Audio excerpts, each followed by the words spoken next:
gusto nila mag-impeachment, diba?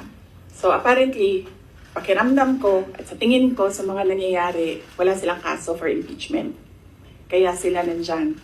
Kaya sila sige hanap ng kung ano ang gagamitin nila. Ngayon, ang track ni Franz Castro, ni Trillanes, is impeachment. Gumawa sila ng isa pang track na resignation. Parang papalabas nila, impeach ka namin for wrongdoing, whatever.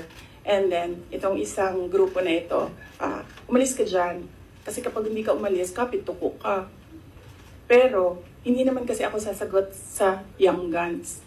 Dahil, kailangan ko sumagot sa 32 million na bumoto sa akin. Hindi sa isa or dalawa na tao. Kaya, hindi ako aalis dito. Dahil nilagay ako ng mga tao